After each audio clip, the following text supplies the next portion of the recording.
Ji Rumong. Xingyun, that assistant's hands are so dirty. How could you touch them? She gripped my wrist tightly. Click, a soft sound. It was the sound of the door locking from the inside. Ji Rushua stepped out from the shadows. A high heel pressed against my throat. Have you played enough? Our Xing'er has finally come home.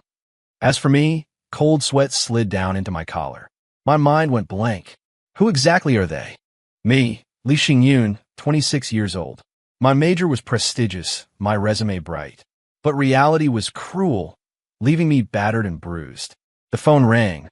A gentle female voice. A headhunter? I answered numbly, until she clearly enunciated the name of that top-tier enterprise. The G Group invites you for a preliminary discussion. The interview location is on the top floor of the G Group headquarters. Her words hit my heart like a heavy hammer. The G Group? That place.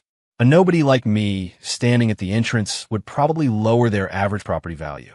It all felt so unreal, yet carried a fatal temptation. The next morning, I rummaged through boxes and cabinets to find the only suit presentable enough to be seen in. The elevator climbed silently, the numbers jumping rapidly, my heart beating so fast it felt like it would pop out of my throat. The top floor, the air seemed filtered, cold and clean, carrying an invisible oppression. The receptionist's smile was charming. The heavy doors slid open soundlessly. Then I saw them, the CEO's sisters of the G Group. Anyone who has surfed the internet knows them. Two faces almost exactly alike. Cold white skin like oriental porcelain. Features so exquisite not a single flaw could be found. Tall figures. The only difference lay in their temperament. The one on the left, in a black suit, leaned back in a wide black leather chair. She looked up at me, her gaze sharp. Her eyes swept over my whole body, devoid of emotion, holding only assessment and scrutiny. She didn't speak, but that invisible weight made me subconsciously straighten my back. Ji Rushua. Her name immediately popped into my mind. I had seen her in photos online. One of the current helmsmen of the G clan. The one on the right had a completely different temperament. She sat on the single sofa opposite, wearing a soft beige knit set. Chestnut hair loosely pinned up, a warm smile on her face. Mr. Li Xingyun, please sit. Her voice was clear and sweet, instantly diluting the chill brought by Ji Rushua. Ji Rumong, the other heir, the image ambassador for the G Public Welfare Fund. I've heard a lot about you, Mr. Li Xingyun. Ji Rumong spoke first, motioning for me to sit in the chair opposite them. We have reviewed your resume and some project reports, and we greatly admire your talent. Her gaze was honest and appreciative, without condescension, even carrying a hint of friendliness. I try to maintain my composure. You flatter me, Director G. It is my honor to have this interview opportunity. Ji Rushua seemed to have zero interest in my pleasantries. Her fingertips lightly tapped the desktop. We have a position that requires keen market insight, rapid reaction capability, and extremely high loyalty. Her voice wasn't loud, but every word was ice cold. She looked straight into my eyes for the first time. Something flashed past in those bottomless pupils.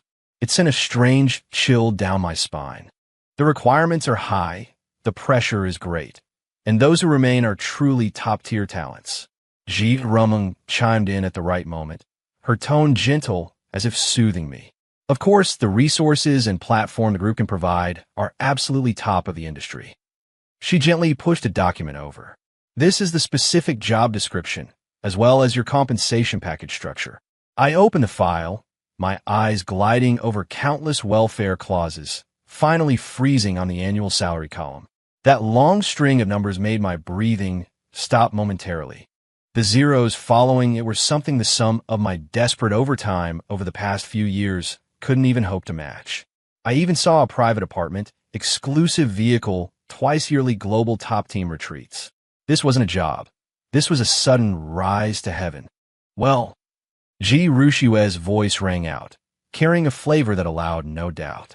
She leaned forward slightly. We need your answer, Li Xingyun. This compensation. My throat went tight. Huge surprise assaulted my nerves, almost drowning out my initial nervousness. But Ji Rushua's scrutinizing gaze remained, like thorns in my back. A vague suspicion crossed my mind. Why would they find me? With such generous conditions, people with backgrounds from top universities would be breaking down the doors to get in. Ji Ruming seemed to see through my hesitation. Her smile deepened a little. Her gaze fell even more intently on my face. Was there a hint of searching in that focus? Xingyun, may I call you that? She spoke softly. Your talent deserves such a reward. The Ji family never shortchanges those with true potential. Ji Ruxue did not object to how her sister addressed me. She just watched me quietly, her gaze terrifyingly deep. After a long moment, she slowly uttered, yes. Sign it, Li Xingyun. And then, you will belong here. Belong? The word made my heart skip a beat inexplicably. I pulled the fountain pen from my suit pocket, the nib hovering over the signature line. My hesitation seemed so fragile and powerless in the face of such immense temptation. My heart pounded like a drum as I finally put pen to paper. The ink seeped into the page, leaving my name behind. In that instant, I felt as if I heard a faint tremor from the depths of my soul. I had finally shed my status as a damn corporate drudge. Ji Ruming's smile bloomed like a flower, sweet and captivating. Ji Ruxue remained expressionless, though a trace of satisfaction flickered in the depths of her profound gaze. The 32nd floor of the Ji Group Tower, my private office. Outside the window was a height that looked down upon the masses. The interior exuded understated luxury. My first day felt like a dream. The intercom on my desk rang softly. Xingyun. It was Ji Ruming's voice, warm with a smile. Settling in well? Come by my office in a bit. I want to chat with you about some ideas for the departmental structure. Her office was on a higher floor, equally massive but decorated with softer, more feminine tones. The air was filled with the faint scent of rose aromatherapy. She sat behind a wide desk, her demeanor relaxed, less like a business meeting and more like a gathering of friends. How does it feel? She stood up to pour me a glass of warm water herself, her movements natural and casual, her eyes never leaving my face. Xingyun, relax. Although our standards are high, the atmosphere here is quite open. She was witty, her insights into the industry sharp and precise without being overbearing. She occasionally interjected with praise for a specific project on my resume, igniting my confidence just enough. The next afternoon, Ji Ruming's assistant knocked on my office door. Mr. Li, afternoon tea from Vice President Ji. On the tray was a cup of aromatic, freshly ground coffee and a sticky note. On it was a line of elegant handwriting. Hard work, keep it up, Meng. My heart warmed, mixed with a flutter of being overwhelmed by the favor. Ji Ruming seemed to always appear at the perfect moment, offering a snack or a caring glance.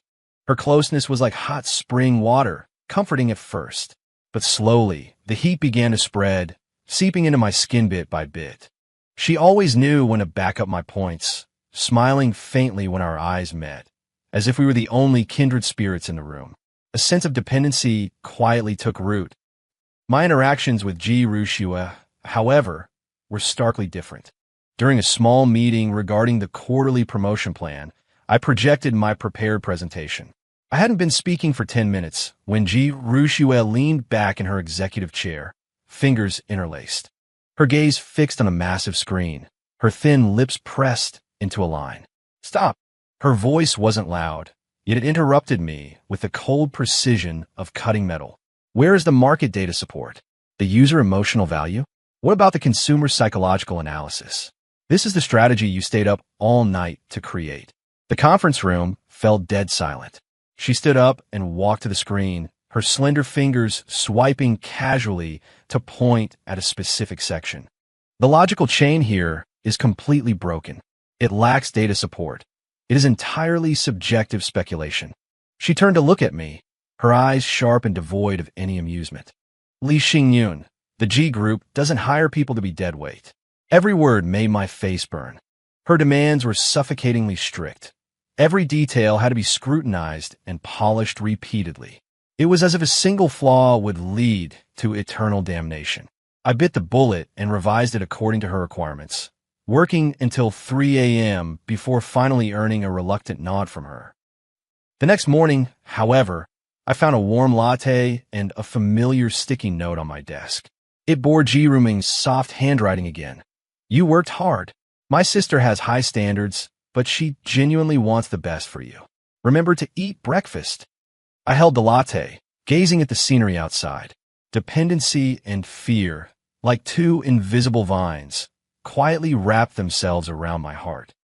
The feeling of suffocation hit me distinctly for the first time during a dinner spontaneously organized by the department to celebrate the completion of a small project. The atmosphere was relaxed, and everyone was having a few drinks. Xiaolin, a new intern in the marketing department and a young girl full of energy, approached me. She held a glass of white liquor, walking over confidently to offer a toast. Manager Lee, this project only moved forward thanks to your leadership. I'm really grateful. Let me toast you. I had just raised my glass, a smile still lingering on my face. Xingyun has a sensitive stomach. The doctor only recently told him to quit drinking to let it heal. A clear, sweet voice rang out from behind me, laced with just the right amount of concern and a trace of unquestionable familiarity. Ji Ruming's arm slipped through the crook of mine with extreme naturalness, holding on lightly.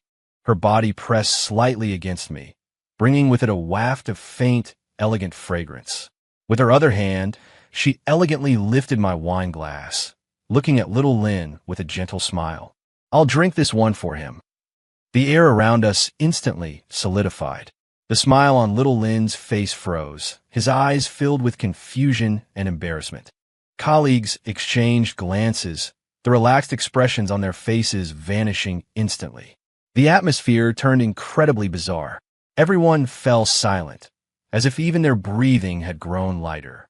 Little Lin nodded in a panic, mumbling, it's fine, VPG, please don't mention it." He returned to his seat as if fleeing for his life. Ji Ruming tilted her head back as if nothing had happened and drained the glass of wine meant for me in a single gulp. The movement of her throat as she swallowed was elegant and clean. Her arm remained linked with mine. The warmth radiating through my thin shirt chilled me from my fingertips to the soles of my feet. For the rest of the evening, not a single woman dared to come over and say another word to me. Several days later, at dusk, when I got off work, I found a scrawny stray cat in the corner of a flower bed downstairs. It was a very ordinary orange tabby with messy fur, staring warily at passers-by. I subconsciously stopped. I happened to have half a pack of unfinished bread slices from the morning in my pocket. Seeing its timid appearance, my heart inexplicably softened. Just as I was about to bend down to see if I could give a little food, Xingyun, that familiar voice rang out again, close at hand. I straightened up abruptly. Ji Ruming was standing by my side before I knew it. Her high heels hadn't made sound. She was wearing a soft cashmere cardigan, her smile as warm and gentle as a spring breeze. Her gaze swept casually over the frightened stray cat, and her smile seemed to deepen slightly. "Oh, what a skinny little kitten. You really are kind-hearted, Xingyun." Her tone was soft, like she was praising a child. However, her tone shifted. Her voice was still sweet, but it carried a certain implication. "People at the hospital say these stray animals carry a lot of germs, fleas, and eggs. They might even have potential infectious diseases. It's too dirty. Better to stay away, okay?"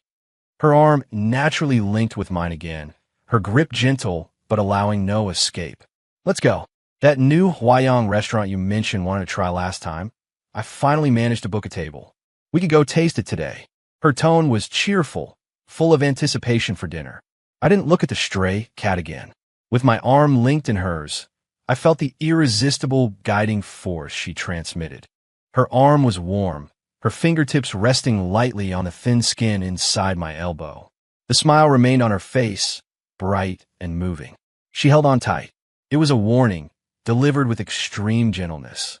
The air drifted with an invisible, yet incredibly real scent of iron rust. Wisps of it seeped into my nasal cavity, reaching straight to the depths of my heart. This seed of fear, in the fertile soil named gentleness, greedily sucked up nutrients named restriction, and quietly broke through the earth. After the arm-linking incident at that dinner party, little Lin took leave the very next day, and the atmosphere in the department became cautious. Colleagues spoke to me with a kind of hesitant politeness. I knew there was a warning sign named Ji Ruming, hanging over my head.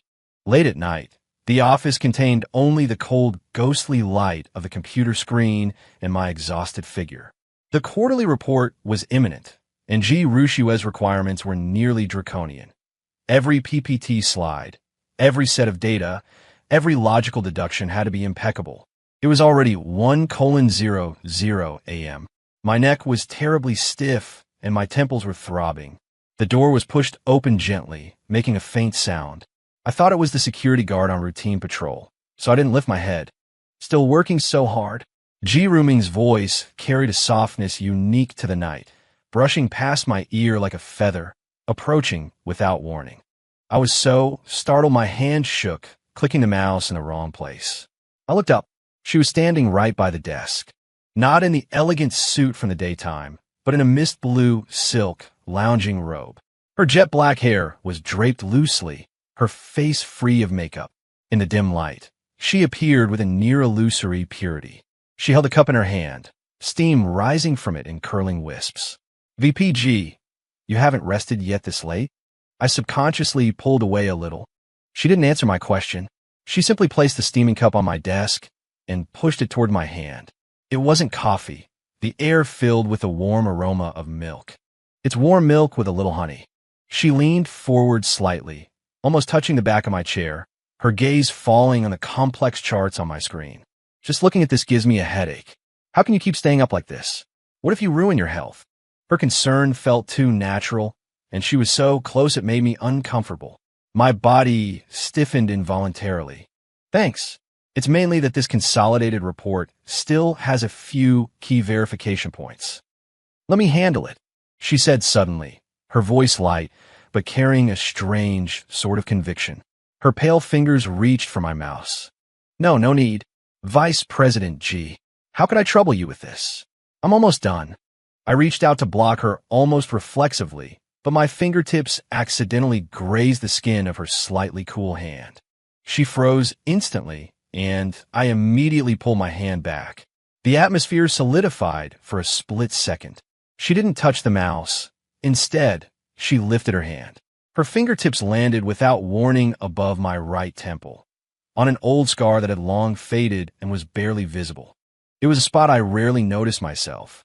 The pads of her fingers stroked the slightly raised old scar gently back and forth. Her movements carried a sleepwalking-like trance. Her gaze was no longer on the screen. Instead, it pierced through me, landing on some extremely distant point in time and space. The office was quiet enough to hear a heartbeat. The faint sound of her warm fingertips touching my skin was audible. Here, she murmured, her voice holding a pained sadness. Does it still hurt? Before, didn't this bleed a lot? Bugs crawled over it. So dark, so cold. Her fingertips trembled slightly, her eyes hollow and dazed. But, Xingyun, her voice stopped abruptly. My heart almost stopped in that instant. Blood rushed madly to the top of my head, then froze into ice the next second. That scar. Bugs? The two little girls in the orphanage, beaten and curled up in a dark corner, their faces covered in blood. Memory fragments sealed for 20 years were forcibly torn open. I saw myself back then, watching those two little girls being mobbed at the orphanage. The roar I let out as I waved my equally tender fists, trying my absolute hardest. Those two frail figures shivering behind me, protected. One face? No, it was two identical small faces covered in tears and fear. No, impossible. That was so long ago. The woman in front of me was the G family heiress. She couldn't be that dirty girl from the orphanage. But an immense sense of shock and absurdity made my whole body stiff. My throat felt blocked. I couldn't spit out a single word. I looked at this breathtakingly beautiful face before me, a face revealing an eerie familiarity, and my mind went blank. Just then, Ji Ruming seemed to be suddenly awakened by my stiffness. The mist in her eyes dissipated instantly, refocusing on my face. The intense sorrow and reminiscence from a moment ago vanished without a trace. Replacing it was a hint of panic and the annoyance of having one's privacy pried into. She abruptly withdrew her hand, curling her fingertips into her palm. Huh, She gave a short laugh and tucked a loose strand of hair behind her ear somewhat deliberately. Her face quickly piled on her usual gentle smile, perfectly burying the anomaly revealed in that instant. I must be days from staying up late, talking nonsense. Don't mind me, Xingyun. She picked up the warm milk again and pushed it forward. Drink it quickly and get some rest. Work is never ending. Her voice returned to being sweet with no flaws. She turned around, her silk robe tracing a smooth arc in the quiet night. Reaching the door, she stopped without looking back, only saying softly, "Go home early. Don't be late for the project meeting tomorrow." The door clicked shut gently. Only I and that cup of gradually cooling milk remained in the office. I collapsed into the chair, cold sweat soaking my back. I told myself over and over again, this is absolutely impossible. A few days later, a representative from an important partner in City A visited the company, and I was in charge of the reception. The person was Ms. Suya, shrewd and capable, in her early 40s, with very professional speech and demeanor. We mainly discussed a market research project requiring deep cooperation between both sides. The meeting lasted 2 hours, and communication was smooth. At the end, out of courtesy, I extended my hand. "Thank you, General Manager Su, for your time and suggestions today. Our team will submit the detailed plan to your company as soon as possible." Suya also smiled and extended her hand, shaking mine. "Manager Lee, you're too polite. It's a pleasure working with you." After seeing off Suya's team, I had just returned to my office, preparing to organize the records from the meeting. Before I could even warm the seat, the office door made a violent, loud noise. Bang! Ji Ruming charged in like an out-of-control shadow, bringing a cold gust of wind with her, and slammed the door shut behind her with a vicious swing. The deafening bang made my heart lurch violently. Her face was drained of blood. All her former gentleness and serenity had vanished without a trace. In those large eyes that were once filled with mirth, now only cold, fanatical flames burned furiously. "Li, Xing, Yun," she screamed it out with all her might, her voice twisted and distorted. Like the wail of a wounded beast, it instantly tore through the silence of the office. Before I could react, she threw herself at me. She wasn't trying to hit me, nor was she scolding me. She hugged me from behind, locking me in a death grip with all her strength. Her arms constricted my chest, and arms like iron bands, possessing shocking power. Her petite body was pressed tightly against my back, trembling violently and uncontrollably. She rubbed her cheek hard against my back, her scorching heat burning my skin through my thin shirt. "Why? Why did you let her touch your hand?"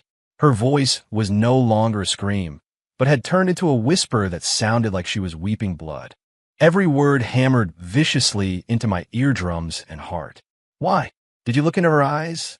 Why did you smile at someone else? You are mine. You can only be my brother.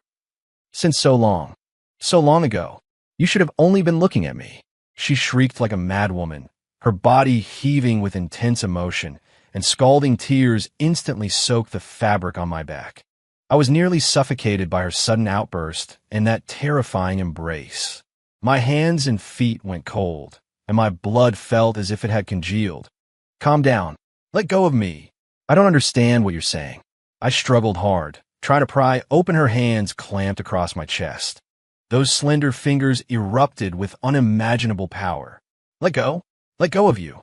She jerked her head up violently, her tear-drenched cheek only centimeters from my neck. Scalding tears and burning breath sprayed onto my skin, her gaze manic and chaotic. "You want to push me away? Like you almost pushed us away back then? No, never. Don't you dare. Don't you even think about it." Her fingernails were digging deep into the flesh of my arms. My mind was a complete blank. I had absolutely no idea what she was talking about. Just then, the office door was pushed open silently again. There was not a sound of footsteps.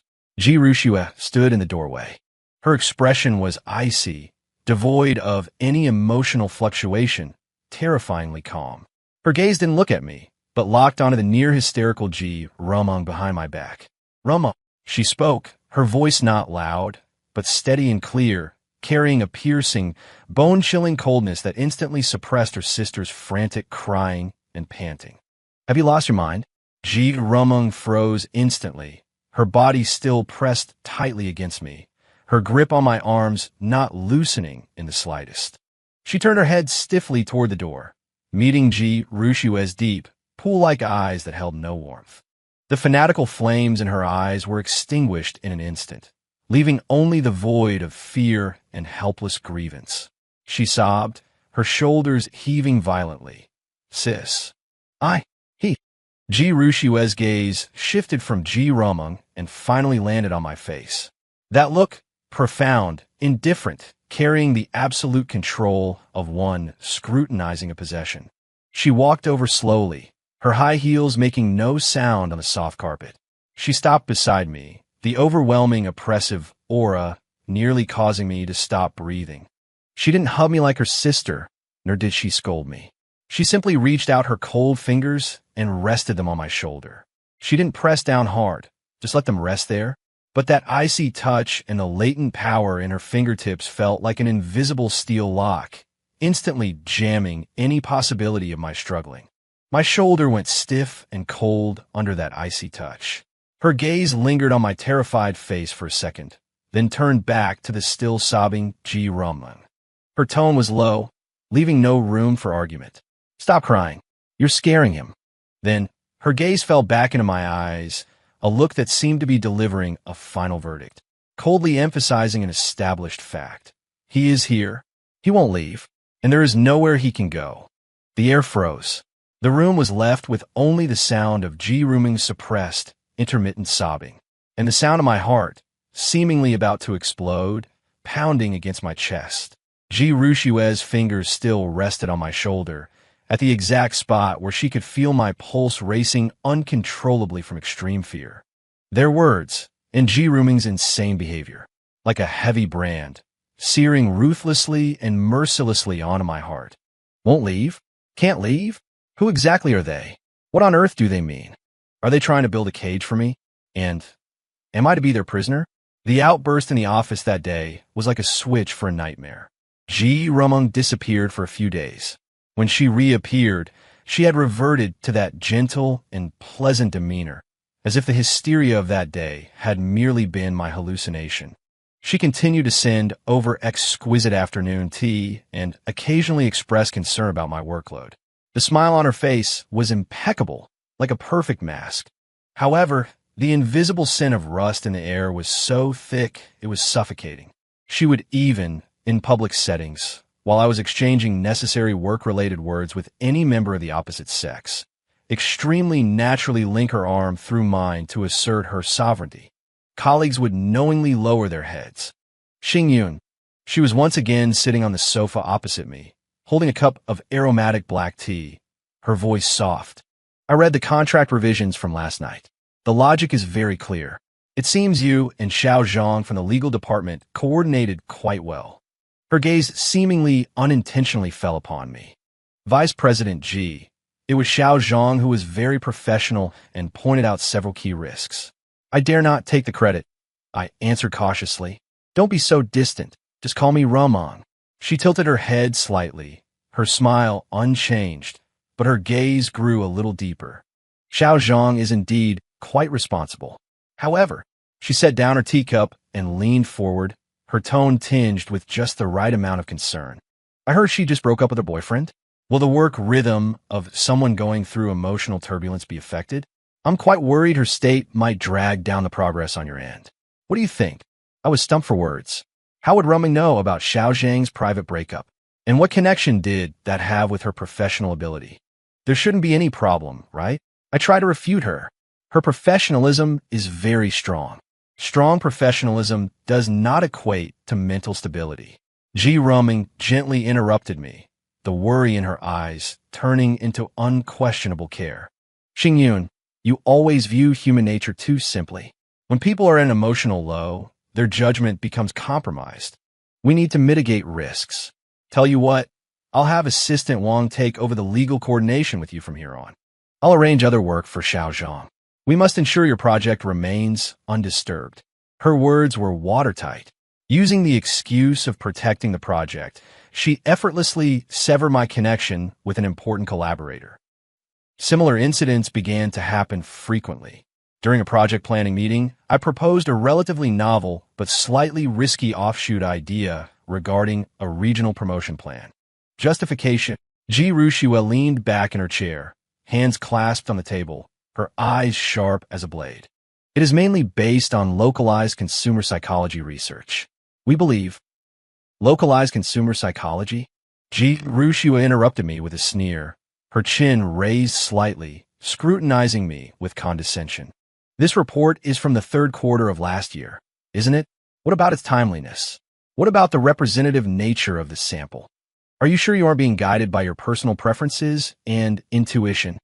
Her gaze carried an intense oppressiveness. She emphasized the words intuition and personal preferences heavily, as if they were a dangerous virus. Li Xingyun, at G Corporation, data and rational analysis are the sole basis for decisions. Put away those useless thoughts and execute according to the final confirmed framework. My novelty was instantly dismissed as useless. A deep sense of powerlessness seized me. One day after work, she gave me a lift back to my apartment. The car was filled with an expensive, woody fragrance. She asked casually, "Xingyun, I heard from my sister that you live in the Chengdong Sunshine community for a while in the past. The security there isn't very good. Did you move away later because you were afraid it was unsafe?" Chengdong Sunshine community? I frowned slightly. My memory was a bit chaotic. After graduating from university, I had rented a place with 2 roommates for a while, but wasn't it the Morning Sun Garden in the west of the city? I think it was Morning Sun Garden? I can't remember clearly. The security was fine. I mainly moved because it was far from the company. Morning Sun Garden? Ji Rumeng turned her head in surprise, a confused light flickering in her beautiful eyes. That's not right. I remember it clearly. You mentioned at the annual meeting last year that it was in the east of the city. At the time, you even said the steam buns made by the convenience store owner at the community gate were delicious. Her tone was absolutely certain, carrying a hint of playful dissatisfaction. Have you been staying up late too much recently and scrambled your memory? It won't do to not remember your own affairs clearly. Xingyun, I was swayed by her certainty. Did I really remember it wrong? Did I say that at the annual meeting? Did a trace of a vague impression of that bun's taste actually exist? My memory felt like it was covered by a layer of viscous fog, starting to shift and dislocate. They could always precisely seize upon the fragments of my memory. Reality was being rewritten or denied in a tone of concern. The dependency was escalating too. My apartment mailbox no longer belonged to me. All letters and packages were organized by assistants before being handed over. They would considerately help me replace my outdated computer, the uncomfortable office chair, the unsuitable rental location. I was moved into a brand new luxury apartment only a 10-minute drive from the G Corporation headquarters, boasting extremely tight security and an excellent view. In Ji Rumeng's words, it was to make my work convenient, and my quality of life needed improvement too. Refusal was futile. Occasionally, facing the mirror late at night, I would be frightened by the person inside whose eyes were gradually losing their luster, whose brows were gathered with a gloom that wouldn't disperse, and whose smile looked exhausted and strange. The Li Xingyun who once had bright eyes, a bit of stubbornness, and drive was being gently and slowly swallowed by a sweet, invisible quicksand. The feeling of suffocation finally accumulated to the breaking point.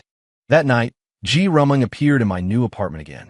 The reason this time was that she felt the sofa color didn't quite match my curtains. She was enthusiastically showing me several sky-high priced new items she had selected on her tablet. This gray-blue one isn't bad. It's quiet and soothing, suitable for your rest. Her slender fingers swiped across the screen, her smile perfect. But my gaze traveled over her shoulder, landing on the old suitcase in the corner of the living room that had gathered a thin layer of dust. A voice screamed in my mind, "Run. You must run. Let's go with this one." Ji Rumeng's voice became distant. I suddenly snapped back to reality. Oh, it's fine. My voice was dry, my heart beat like a drum, and my palms were covered in cold sweat. Vice President Ji Rumeng, I suddenly remembered there are a few urgent emails in the department I haven't finished processing, very important data reports. I have to go back to the company immediately. I'm sorry. I stood up almost stiffly. Now, The perfect smile on Ji Ruming's face froze for an instant, immediately replaced by deeper concern. It's so late? No matter how busy work is, your health is important. The emails can be handled by the assistant tomorrow. Her gaze swept over my obviously off-kilter expression. No, it's very urgent. I raised my volume, carrying a panic and determination that bordered on losing control. I grabbed the jacket draped over the chair back, not even daring to look into her eyes, and practically stumbled as I rushed toward the door. I'll be back very soon. The door slammed shut behind me with a bang.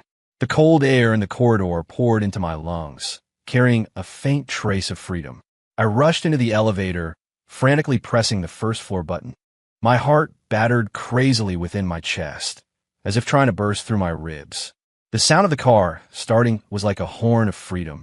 I slammed on the gas, rushed out of the underground garage, and merged into the river of headlights that still flowed endlessly through the city at midnight.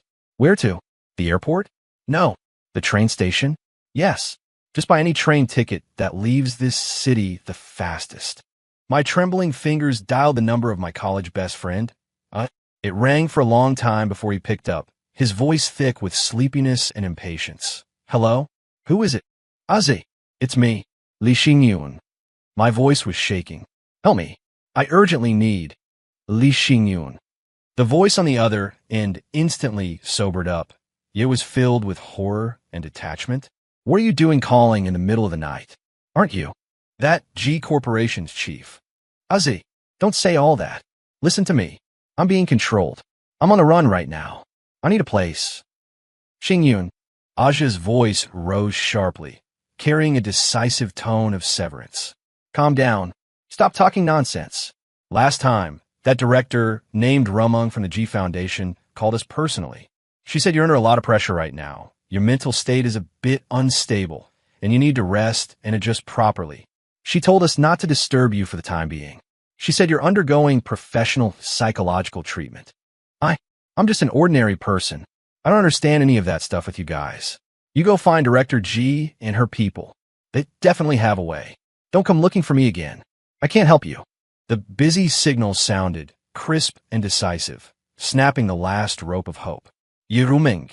Psychological support. Mentally unstable. A chill instantly shot from the soles of my feet through my whole body. They had blocked off even this path. Like a headless fly, I drove toward the long-distance bus station on the edge of the city. The area outside the station was dilapidated and chaotic, a zone I had never set foot in before. Sir, are you going to the nearest city? Are you leaving right now?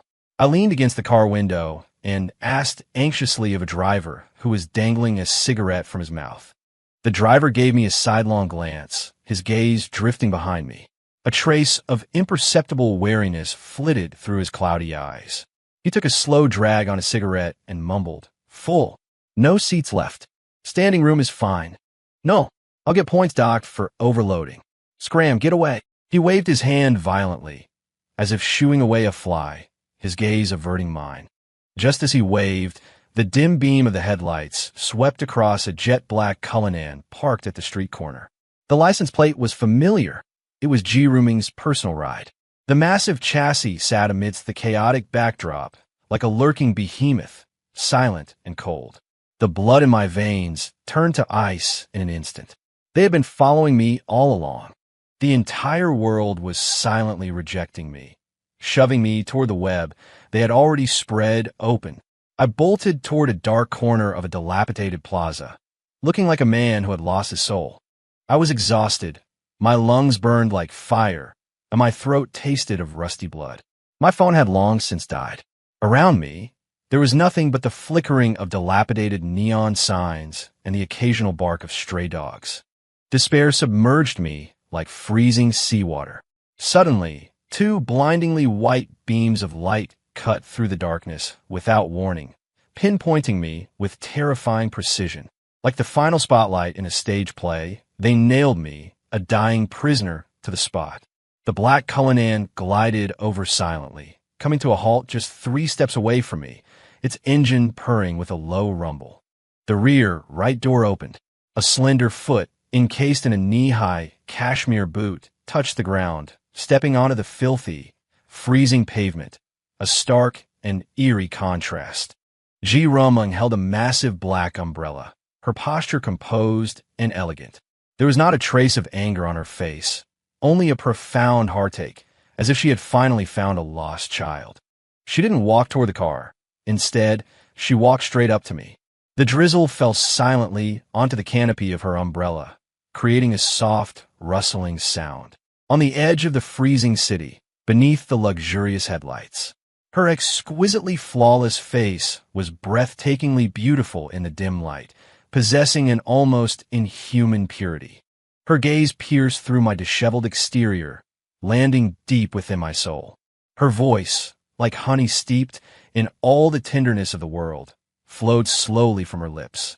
Xingyun Gij, this long-lost nickname, in this moment, struck me like lightning, sending a chill through my entire body. Have you had enough fun? The corners of her mouth curled into an arc of ultimate gentleness, as if she were coaxing a misbehaving child. Then she reached out. Her pale, slender fingers were cold as they steadily, irresistibly clamped onto my freezing, stiff wrist. My consciousness began to sink into darkness. I don't know how much time passed before my senses struggled to piece together the fractured reality. A soft sensation, as if sinking into clouds. I struggled to open my eyelids. What met my eyes was a suspended ceiling with embedded light strips emitting a soft glow. A refined, calming woody fragrance lingered in my nose. There was not a single sound, absolute silence. I bolted upright. A wave of dizziness hit me. Beneath me was a mattress filled with top-tier goose down. The touch was so luxurious, it felt unreal. The room was spacious, the decor minimalist yet teeming with high design. Every piece of furniture exuded an air of expense. A massive floor-to-ceiling window occupied almost an entire wall, but outside was not the sky, but a carefully manicured landscape wall-planted with tall, evergreen foliage. My gaze swept across the walls, finding no obvious outline of doors or windows. A massive panic gripped my heart once again. I stumbled out of bed and rushed toward the only wall. It felt cold and hard to the touch, made of some special composite material, smooth without a single seam. That massive green landscape wall was merely a camouflage. This was a canary cage built of money, without a single way out. Xingyun Gij, you're awake? A cheerful, sweet voice rang out in the room without warning, like a phantom. I whipped my head around in terror. On the other side of the room, a concealed door that looked just like the wall slid open silently. Ji Rumung walked in holding a wooden tray, upon which sat a glass of steaming milk. She was wearing soft, beige loungewear, her long hair loosely pinned up. Her face radiated a pure joy, free of any shadow, as if we were simply enjoying a cozy weekend morning. Hungry? You slept for such a long time. She placed the tray on the white cloud-patterned marble side table and sat naturally on the soft wool carpet. She rested her chin in her hands, looking at me with eyes like twinkling stars. Do you feel any better? The air seemed to freeze. Fear and a sense of absurdity filled my chest, rendering me speechless. I could only stare at her intently. Don't be mad. She seemed amused by my expression and laughed softly, with the innocent charm of a little girl. You must be tired after running so hard. It's very quiet and safe here. No one can disturb you. As she spoke, she picked up the glass of milk, stirred it gently with a spoon, and blew away the steam on the surface. Here, drink some milk first to warm your stomach. Her eyes held nothing but pure attachment and longing, as if she were waiting to be fed. But what I saw was the abyss. That pure white, warm liquid now looked like the most terrifying poison on earth. Get out. My voice was hoarse, cracking from thirst. I won't drink it. Open the door. Ji Rumung paused in her stirring of the milk. The smile remained on her face, but the light in her crystal-clear eyes instantly congealed, ultimately dissolving into a hollow void that made my heart palpitate. The corners of her mouth were still curled upward, but the smile had turned cold and eerie. Xingyun Gij, she dragged out the sound. That vacant gaze locked straight onto me, like a black hole devouring light. A massive shadow grew wildly in the depths of her pupils. She asked softly, every word hammering against my frozen heart. Do. You. Hey. Me. Now. She leaned forward slightly. Although she was sitting on the floor looking up at me, she exuded a suffocating sense of oppression.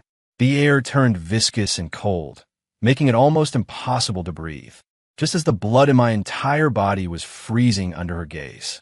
Another figure appeared silently in the doorway. It was Ji Rushua. Her hands were casually tucked in her trouser pockets. She didn't approach, simply leaning against the doorframe, her cold eyes taking in every trace of resistance and fear on my face. Her gaze held none of Ji Ruming's emotional tempest, only coldness and indifference. She didn't speak, but that silent scrutiny was more despair-inducing than any reprimand. It was as if she were saying, "Know your place."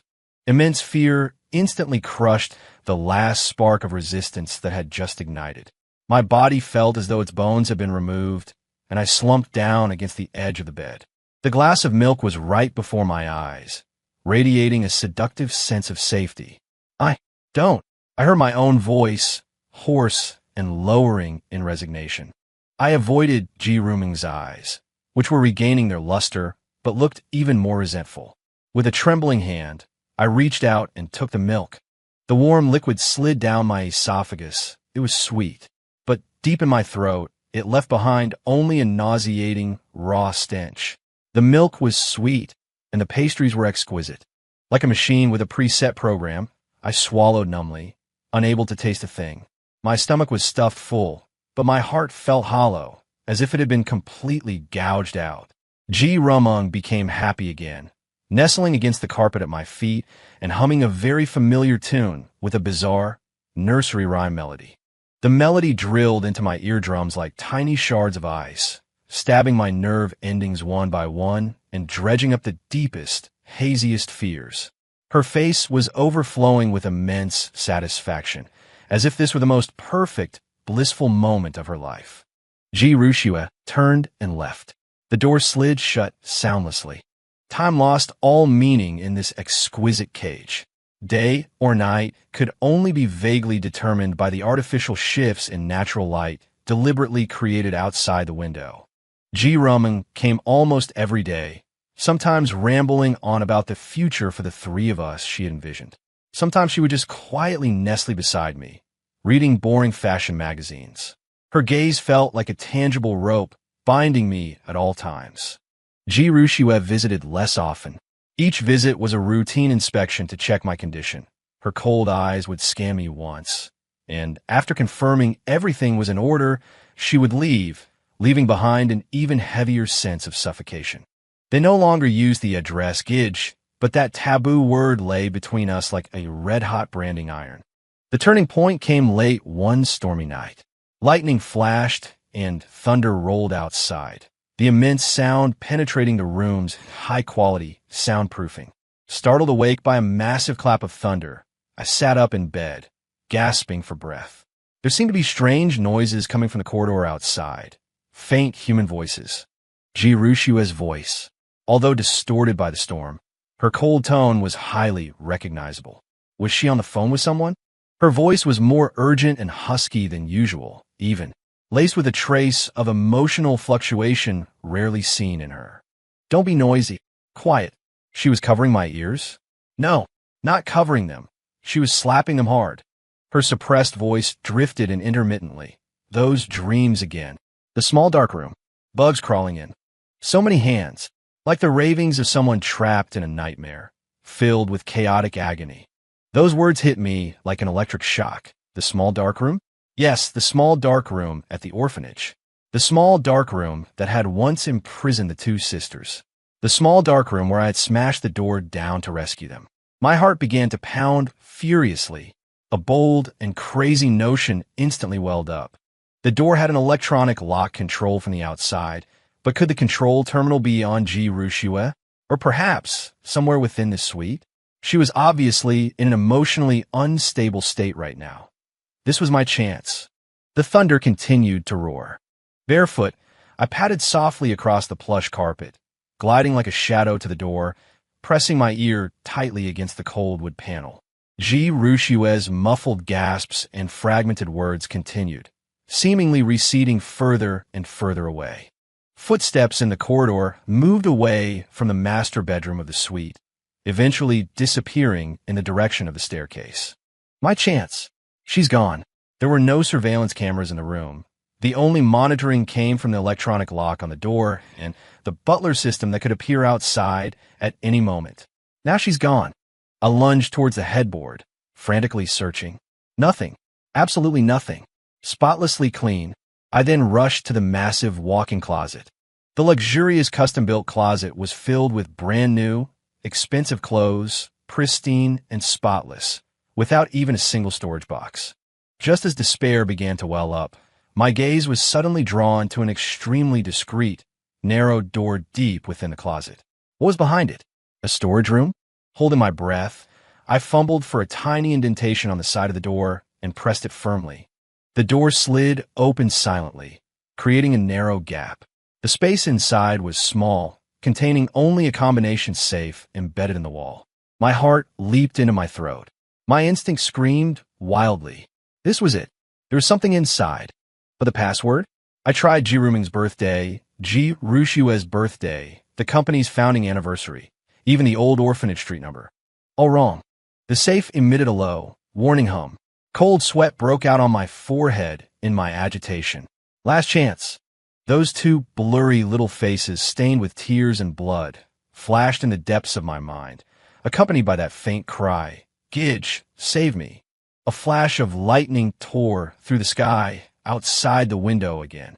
It illuminated the wall beyond the door crack, and also the almost desperate gamble in my eyes at that moment. My trembling fingers typed in the number I had forgotten in a corner of my heart. 0520. It was my birthday. Click. The faint click of the lock like music to my ears. The safe door sprang open. Inside, there were no documents, no jewelry. Only an ordinary old photo album, its edges slightly yellowed, looking handmade. With hands trembling almost beyond feeling, I pulled it out. The album was light, yet it weighed a ton. I tore it open. First page. A blurry old photo of an orphanage group activity. Dozens of children, dressed in ill-fitting, faded orphanage uniforms, grinned foolishly or looked bewildered at the camera. My gaze frantically scanned the second row. Not there? No. Second page. Empty. Third page. Empty. My heart sank to the bottom. It's empty? No. Keep flipping. The pages were almost at an end. Just as I was about to give up, a severely faded and curled photograph, not glued in, but simply tucked between the last two pages, suddenly slipped out. The photo fluttered onto the carpet. I bent down to pick it up, and the moment my eyes met it, it was as if an invisible sledgehammer had violently struck my chest. My mind went blank. My breath hitched. The background of the photo was dark and blurry, clearly taken from a candid angle. Centered in the frame was a stubborn boy with messy hair, wearing worn, ill-fitting clothes. He was squatting on the ground, his back to the camera. He looked to be just over 10 years old, with a slender build but a taut back, exuding a fierce resolve. What was he doing? His arms were wrapped around something, his body leaning slightly forward, forming a protective posture. Crouched in his arms were two tiny figures, even more shabbily dressed in clothes several sizes too small, almost overlapping, equally small and frail, equally terrified and helpless. Two tender faces pressed tightly against the boy's chest, clearly covered in tear streaks, dirt, and a fresh wound, gushing vivid blood, running across the right little girl's forehead just above her temple. The boy's profile was smudged with dirt, and there were several scrapes on his arms. His lips were pressed together, his gaze fiercely watchful towards a direction beyond the frame. That tender yet incredibly resolute posture, desperately protecting the treasures in his arms, perfectly overlapped with my long-sealed memories. It was me, Li Xingyun, and the ones I fiercely protected in my arms, never allowing anyone to harm. It was them, Yi Ruxu, Yi Ruming, those two old scars on their foreheads, those two faces, now stunningly beautiful, but with an unsettling familiarity. All questions, all confusion, all anomalies, all were instantly shattered by this faded photograph. A tremendous sense of absurdity, mixed with ultimate betrayal and furious indignation at having been played for a fool, instantly breached the last dam of my sanity. So this cage, this torment, this utterly preposterous game, all originated from that protection 20 years ago. WHY? No longer able to restrain myself, I let out a soul-shattering roar. Like a wounded beast, I burst out of the storage room, smashing the old photo album onto the floor. I held up the loose photograph, my fingers trembling violently from extreme rage and anguish. At the door stood two elegant yet cold silhouettes. I hadn't even realized when they had arrived. How long had they been there? My gaze locked dead onto G. Ramon, who was wearing a beige nightgown, a trace of sleepiness still lingering on her face. My roar sounded like a mournful wail. It was you? This photo? The orphanage? The two girls I protected were you? 20 years ago, I protected you. Why? Why are you doing this to me? My bellows echoed through the luxurious room. The revelation of their identities was like water dripping into boiling oil, instantly shattering the facade on G. Ruming's face. Her look of innocent drowsiness vanished in a heartbeat. In her clear eyes, a fanatical obsession and twisted emotion suppressed for 20 years erupted like lava. It utterly incinerated the last shred of her disguise.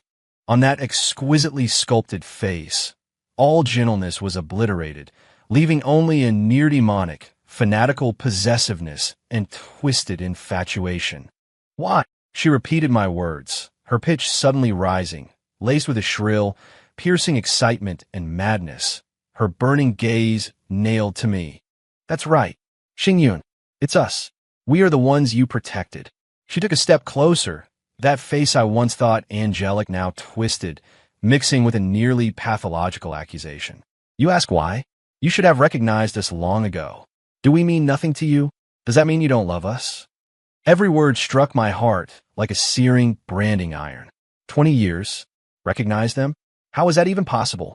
The next second, she launched herself at me like an out-of-control cannonball, driven by a self-destructive resolve and indescribable fanaticism.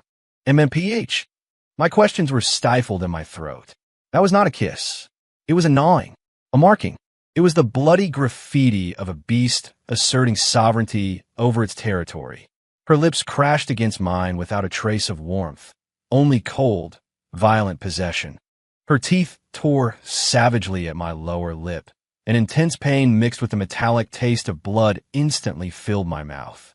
Her slender arms erupted with terrifying strength, clamping tightly around my neck and waist, pressing her body against mine without the slightest gap.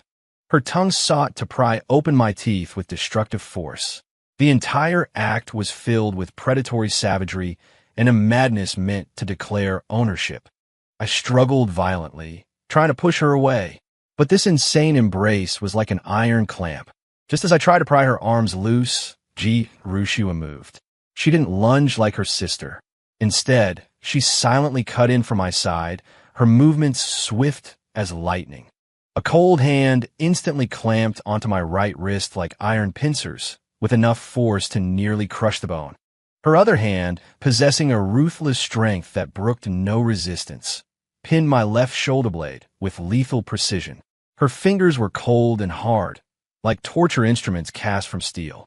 The terrifying force she applied instantly dismantled my ability to struggle. Like a prisoner nailed to an execution rack, I could only watch in despair as Ji Ruming's manic kisses rained down like a storm, that bloody plunder declaring her twisted ownership. Ji Rushua's face was right beside mine, her breath brushing against my ear. Her voice was freezing, every word like a verdict tempered in ice shards. They poured into my ears, shattering all my hope and resistance. Do you understand now? The hand gripping my wrist tightened even further, the agonizing pain blanking out my mind. I could only stare hopelessly into her dark eyes, devoid of any human warmth. Then, don't you ever think of escaping. Her cold words struck like a final hammer blow. Immediately following was the icy sensation of metal against the skin of my wrists and ankles, and a crisp click of a lock, the sound of my ultimate imprisonment. It turned out her approach wasn't just to subdue me, but to lock those custom-made alloy chains. Their identities were finally laid bare. Along with the explosion of twisted love and cold chains, I was dragged completely into an abyss of no return. The chaotic unveiling of their identities brought no relief, only a more desperate suffocation. The length of the chains restricted my movement to a limited radius within this massive cage. The inner sides of my wrists and ankles were rubbed raw and red by the cold alloy, leaving marks of humiliation. Their demeanor shifted as well.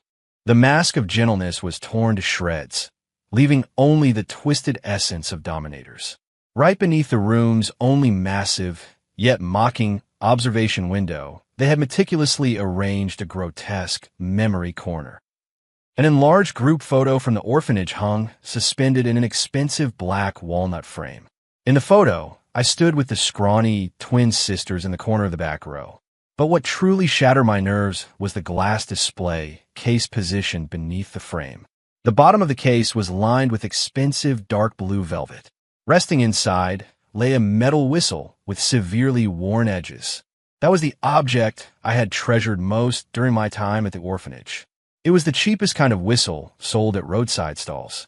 Once, years ago, I used this whistle to divert the attention of the bullies who were tormenting them, giving them the chance to run away.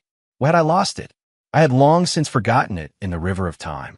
Now, it sat there, solemnly enshrined upon the velvet like a holy relic. Xingyun, do you remember this place? Every evening, we would walk helplessly by the river.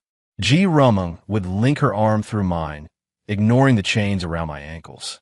Pointing to the corner in the photo where we stood, her voice was sweet yet laced with a manic infatuation.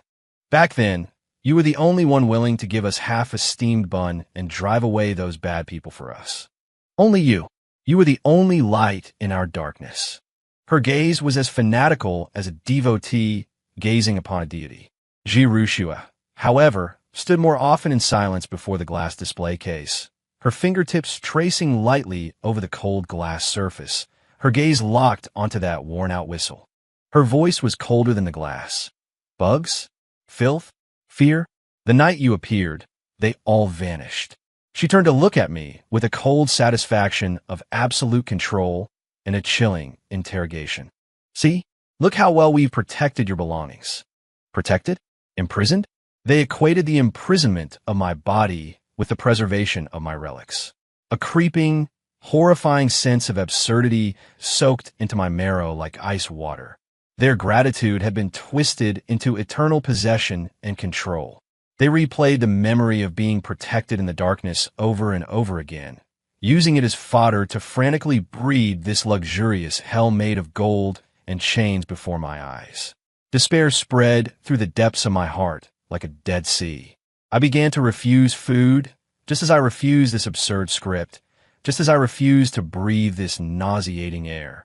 For 3 consecutive days, aside from the bare minimum of water to sustain physiology, I let my body wither rapidly within the vast emptiness and despair. My once bright eyes completely lost their luster like dusty glass beads. The ebbing of my life did not seem to panic them. On the evening of the 4th day, the room was unusually devoid of the bright overhead lights.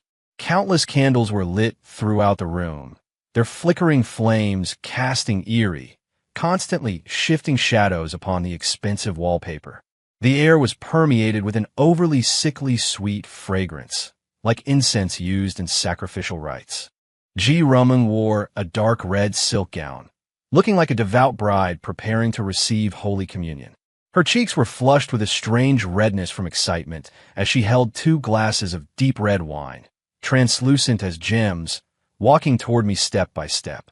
Ji Rushua followed at her side, wearing a purely black custom-made formal dress, like a judge in the dark night.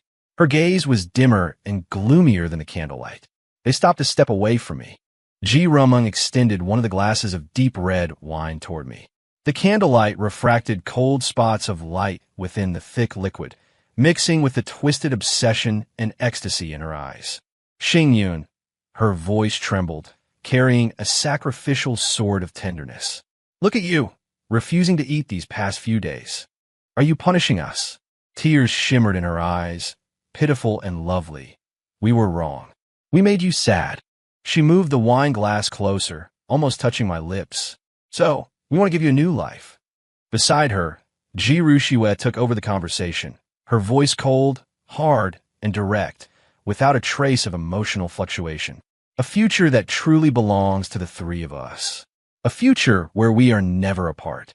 A home with no hurt, no betrayal, just the three of us. Her gaze was like a solid iron hoop, locking onto my lifeless pupils.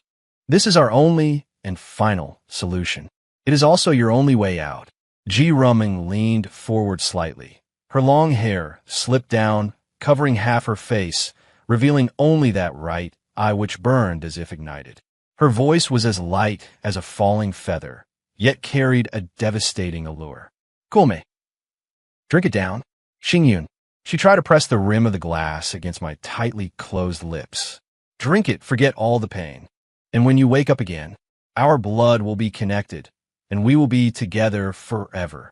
The sickly sweet smell of the wine mixed with the cloying fragrance, turning into a desperate fear that flooded into my nostrils. The color of that liquid was as red as coagulated blood. Resistance was futile.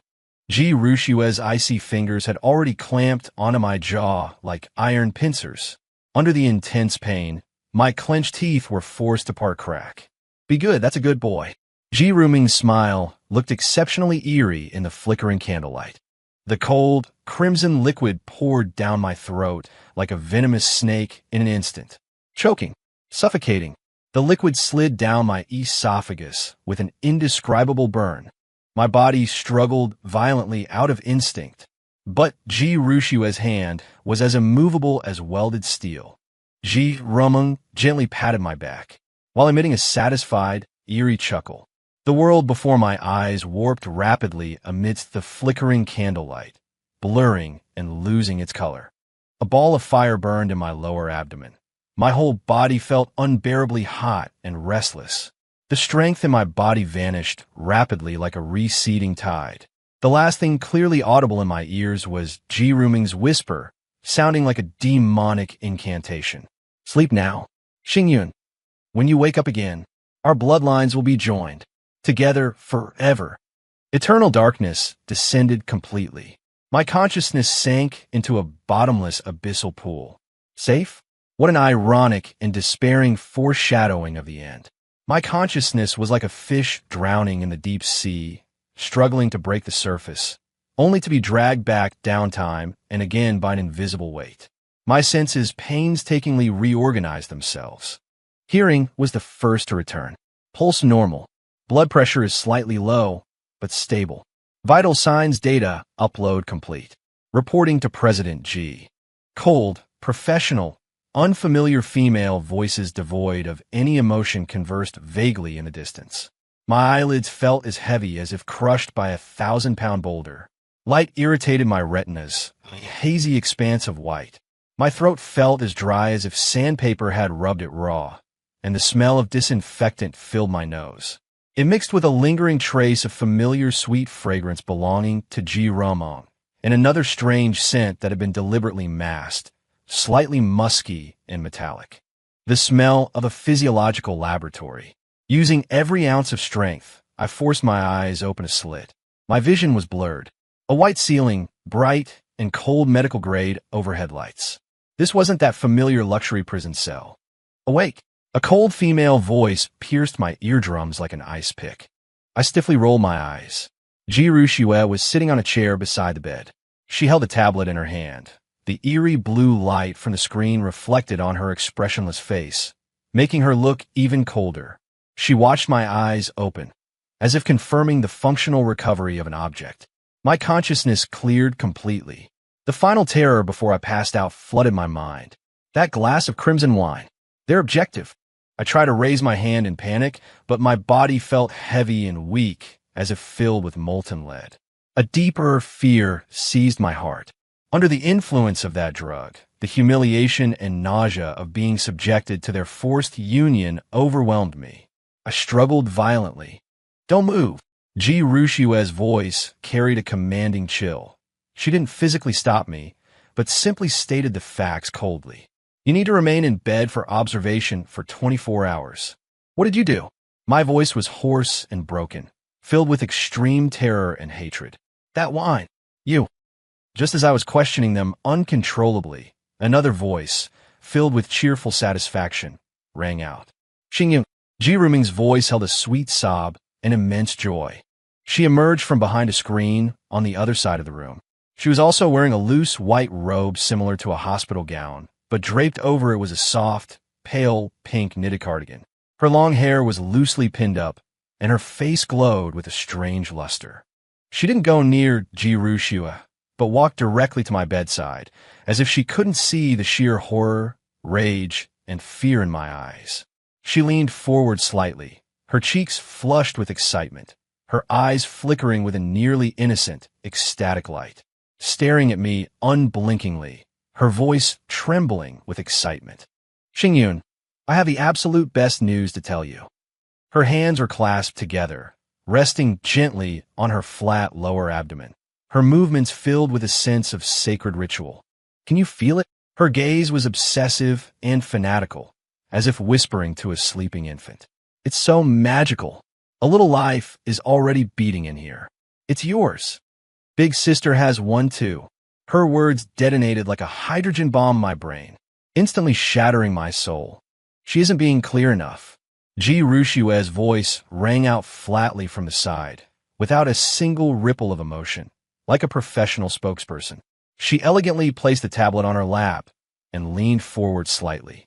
Her voice was clear, articulating every word, as she threw the bloody truth right in my face. Xingyun, both of us have successfully had sex with you.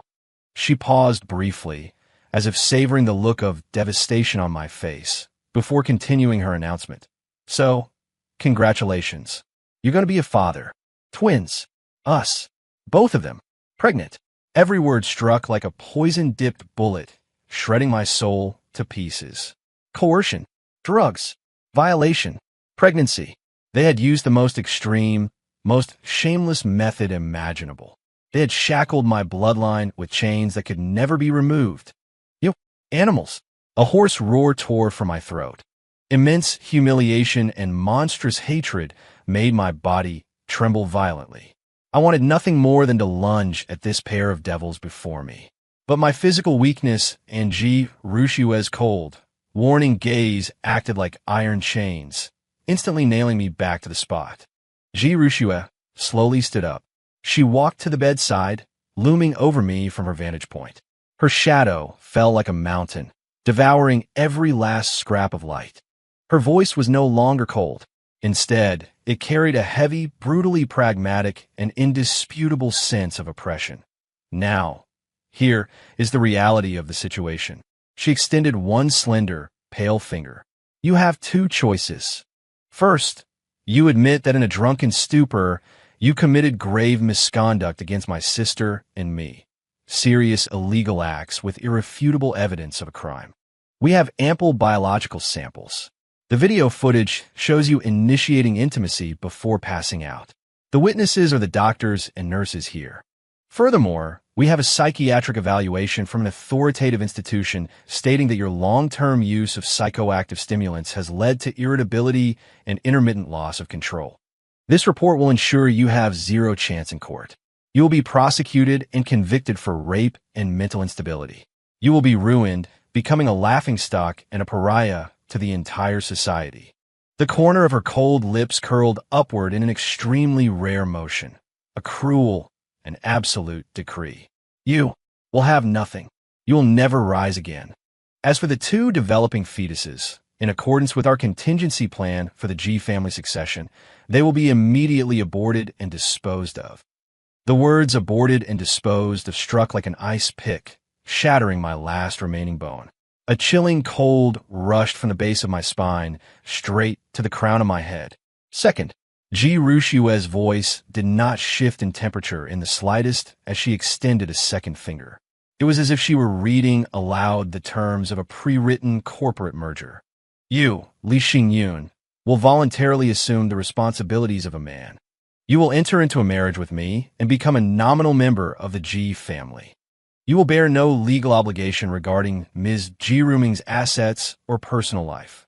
However, you will be permitted, under the guise of a close friend or any other reasonable title, to assume the moral responsibility of raising the child born out of wedlock.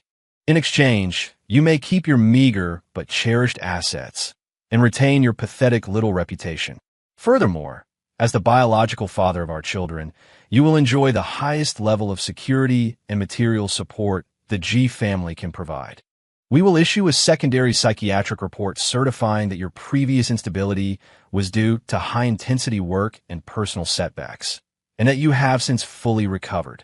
She leaned in closer. On that peerlessly beautiful face, which looked like a mask carved from ice, there was no flicker of human emotion, only naked control and the faintest trace of mockery. Choose option 1, and you will end up like a rotting, maggot-infested stray dog, crushed and spat upon. Your children will never even get the chance to glimpse this world. Choose option 2. Her cold breath brushed against my face. You can be the father to the children, and we will live happily together. She slowly straightened up and delivered her final summary. Now, give me your choice. Her cold gaze fixed on my eyes like two steel awls.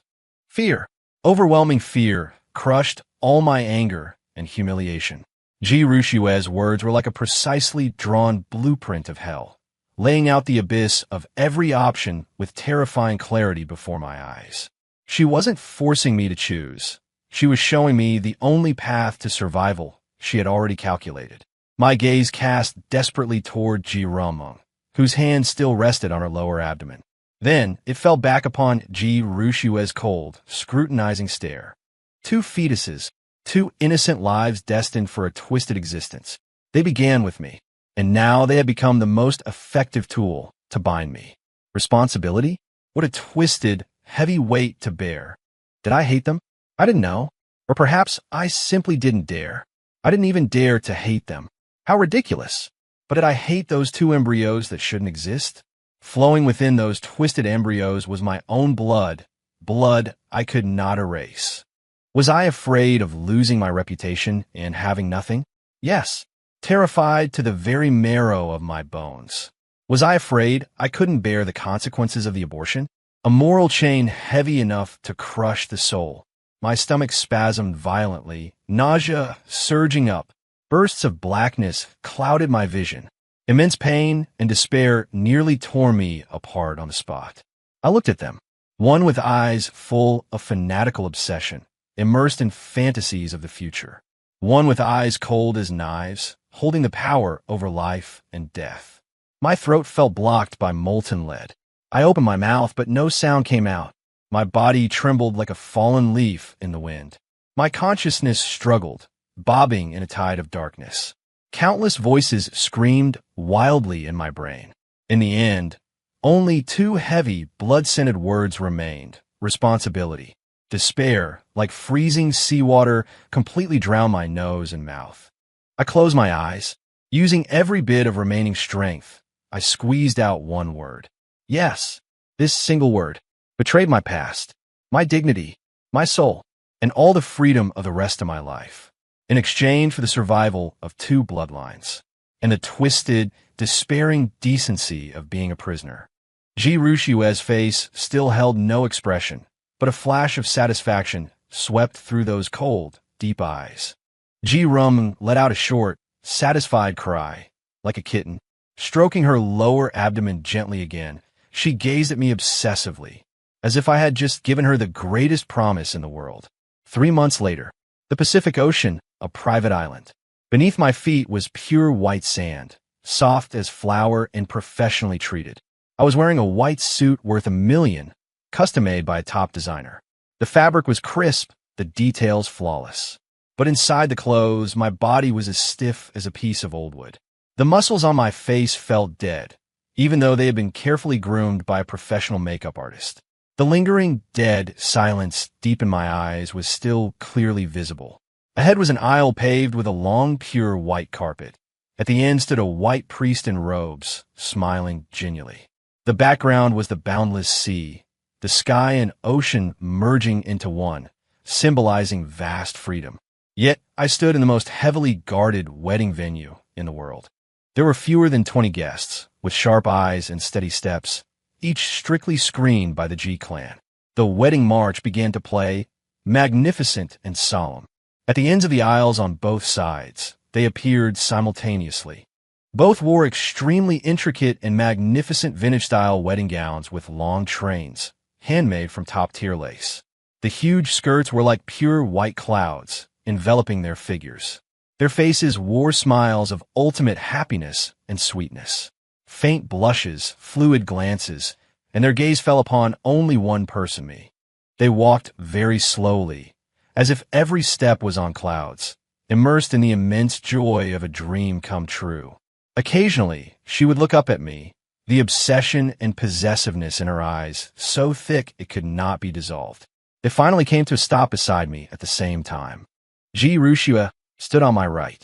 Her arm naturally slipped through the crook of my arm, her hand gripping with unquestionable strength.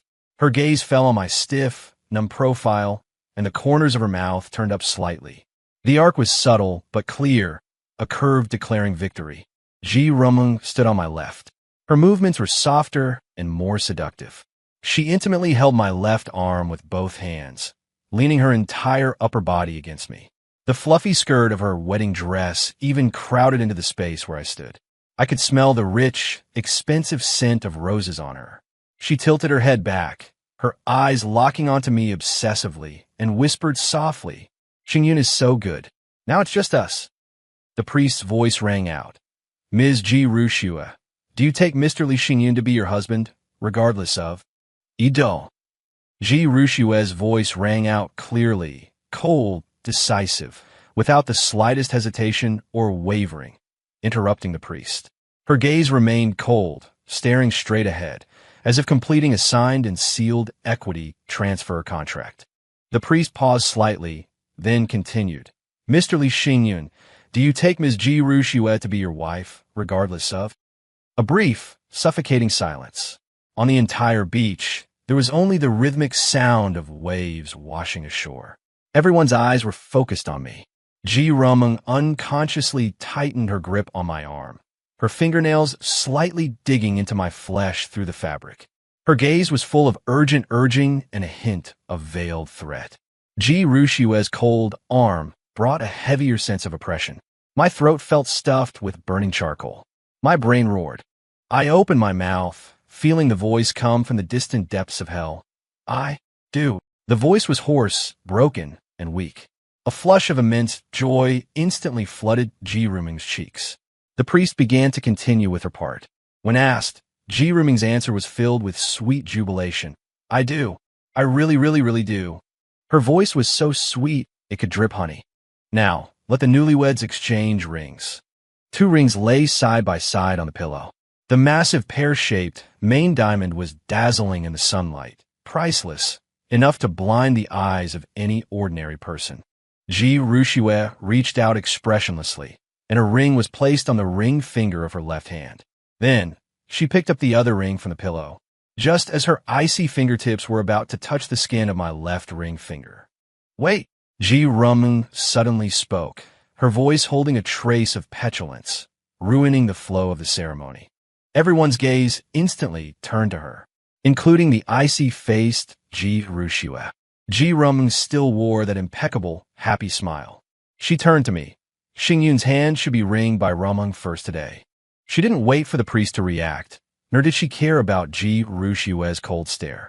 She reached out her pale, slender fingers, moving incredibly naturally over the ring pillow, precisely picking up the thorn ring that Ji Rushua was supposed to hand to me. She took my left hand, her movements gentle but with a strength that allowed no escape, forcibly bending my ring finger into place. The cold, hard metal band, carrying a blinding light, was pushed forcefully to the base of my finger. The size was exactly right. The base of my finger was strangled so tight the bone hurt. Then, satisfied and beaming with a smile, she handed the huge pear-shaped diamond ring to Ji Rushua, as if sharing an interesting toy. "Here, sis, it's your turn to put on Xingyun." Ji Rushua just coldly swept a glance at the thorn ring on my left ring finger, the one she had handpicked but was snatched and put on by Ji Roman, her eyes showing no fluctuation. Without a word, she took the pear-shaped diamond ring from Ji Roman. Her movements were crisp and clean. Pinching my ring finger, she almost forcibly pushed it onto the finger joint right next to the thorn ring. Two cold, luxurious, suffocatingly heavy rings, like two inescapable shackles, firmly locked onto my left hand. The priest stiffly announced, "I pronounce you husband and wife." No applause, a blessing. No blessings. The ceremony ended hastily.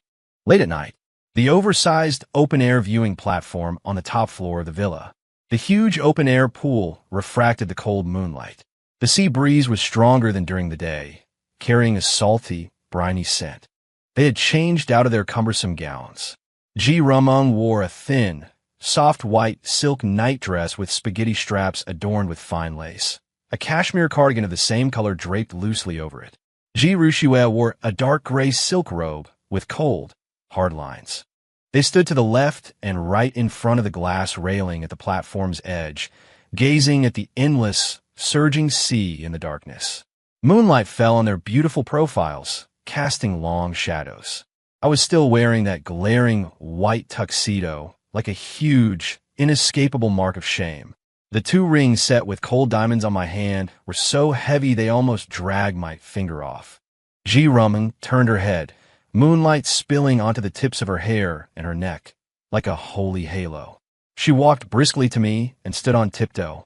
A slightly cool kiss, carrying a scent of fresh sweet fruit, landed on my cheek. A kiss purely expressing possession and satisfaction. She pulled up my left hand. The cold rings grated against each other. Her fingers caressed the winding patterns of the thorn ring. Her eyes so gentle they seemed about to drip water, murmuring softly, like chanting the most devout vow. "Xingyan, look." Her slightly cool fingertips traced along the ring, pressing lightly on the inside of my cold wrist, trying to feel the pulse there. What a beautiful night. What a deep sea. From that cold, dark orphanage to today, there's no one else. Only us. Only the three of us left. Her voice was dreamlike and ethereal. We will be together forever and ever, right? Her gaze was full of expectation, waiting for an affirmative response, a willing submission. I looked at the reflection of myself in the dead stillness of her pupils. My throat felt blocked by a block of lead, unable to make any sound. Just then, Ji Rushua's cold voice rang out from the other side of the terrace, interrupting her sister's reverie. "Rumang, Xingyun, come here. The wind is picking up. We need a rest." Her command was precise and clear. The door slid shut silently. The huge floor-to-ceiling glass door separated the inside and outside into two worlds. Only the three of us. What a luxurious cage. What eternal, unbreakable chains.